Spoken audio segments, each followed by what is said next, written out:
சைடுல இருந்திருக்க. Madam madam madam madam madam உங்களோட பயங்கரமான ஃபேன் மேடம் நானு. டேய் அவன கீர்த்தி சுரேஷா பயங்கரமான ஃபேன்ன்ற. போங்க சார் ஒரு செல்ஃபி மேடம். எட்ரா. ஐயோ என் புருஷன் நடிக்கிற முக்கியமான வேலை இருக்கு. மேடம் இப்போ மேடம் டிஸ்டர்ப் நேத்து நைட் ஏன் மேடம் வீடியோவே போடல? தூங்கவே இல்ல மேடம் நைட்டு. டேய் உங்களால தான்டா நான் தூங்காம இருக்கேன். எல்லாம் நாள் நான். மேடம் ஐயா. ஒரு உங்க ப்ராப்பர்ட்டி. ஆமா. எப்பனா அடிச்சுக்கலாம். ஒரே ஒரு selfie madam. Red and red matching. Madam எப்படி? சொல்லுங்க ஜி. உன்னுடைய ஐடி ப்ரூஃப் எடுத்து கோர்ட்டுக்கு வா. கோர்ட்டுக்கா? ஆமா வந்துடுறேன். சீக்கிரம் வா. நான் கோர்ட்டுக்கு போறேன். வாயா. கேக்கல. டைவர்ஸோட வரேன் இரு. லூசு. வணக்கம். இன்னைக்கு நம்ம நரிக்கூது சேனல்ல ஜெயக்குமார் இயக்கத்துல வெளிவந்திருக்கிற சரக்கு படத்தை பத்தி தான் பார்க்க போறோம். 1000 ரூபாய் நிப்பாட்டிட்டு 2000 ரூபாய் விட்டாங்க. இப்போ அதுக்கும் டைம் போச்சு. 5000 10,000 நோட்டை ஏன்டா விடலன்னு டைரக்டர் கேக்குறாரு. ஒரு கட்டிங் அடிக்க கூட எவங்கிட்டயும் காசே இல்ல. ஆனா லியோ படம் பாக்குறதுக்கு கியூல நிக்கிற காசை வச்சுக்கிட்டு. ஆனா இந்த மன்சூர் அலிகான் படத்தை பார்க்க கூப்பிட்டா தலை தெறிக்க ஓடுறான். படம் அந்த ரேஞ்சு. பணம் பணம் வந்துருச்சு. நல்லா ஏமாத்தீங்களா? நான் தான் உங்களை ஏமாத்திட்டேன். ஆனா டைரக்டர் நம்மள ஏமாத்தல. சில்வாவுடைய ஃபைட் பட்டைய கிளப்புது. கலாமாசுடைய சாங்கு அதை விட பிரமாதம். அடுத்த படம் இதை விட நல்லா எடுக்க சொல்றேன். நன்றி வணக்கம்.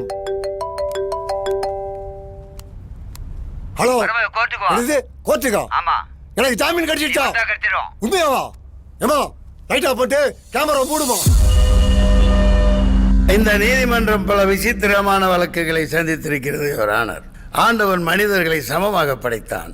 ஆனால் இந்த நீசர்கள் இறைவனை தவறாக கற்பித்து இயற்கைதான் கடவுளின் மூலம் என்பதை மறந்து ஆண்டாண்டு காலமாக அடிமைகளாக்கி கல்வி கற்க விடாது, அவர்கள் வாழுகிற தெருவிலே நடக்க கூட விடாது, பிணங்களை கூட தூக்க விடாது, ஆடு மாடுகள் கோழி குஞ்சுகள் நாய் நரி பன்றிகள் குடிக்கிற குளம் குட்டை ஏரிகளில் கூட நீர் பருக விடாது.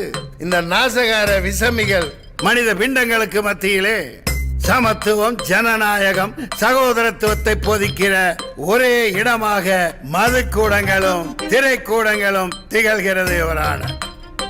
மதுக்கூடத்தை அரசாங்கம் நடத்துகிறது, திரைக்கூடங்களை அரசை நடத்துபவர்கள் எடுத்து நடத்துகிறார்கள். அது மாநாட, இது மயிலாட.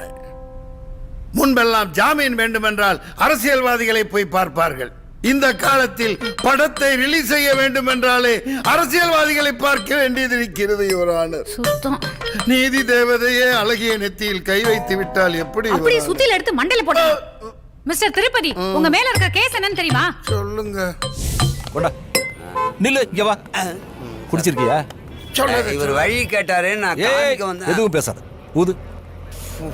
என்ன அடுப்புல குழல் ஊதுறியா? ஏமா இந்த ஆளு குடிச்சிருக்கா, இவனுக்கு ஃபைனை போடு.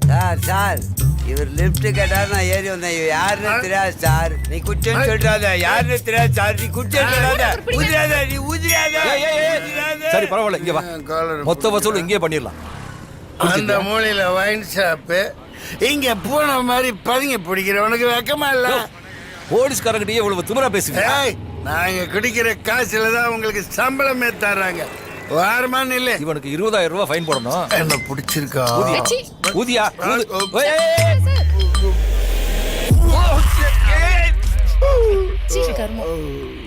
போலீஸ்கார மேலயே ஒரு ஃபுல்லா வாங்கி முட்டை முட்டை குடிச்சிட்டு டிராபிக் எஸ்ஐ மேல வாந்தி எடுத்து வச்சிருக்கீங்க. வாந்தி எடுக்கிற அளவுக்கு இந்த அரசாங்கம் மட்டமான சரக்கு விக்குது.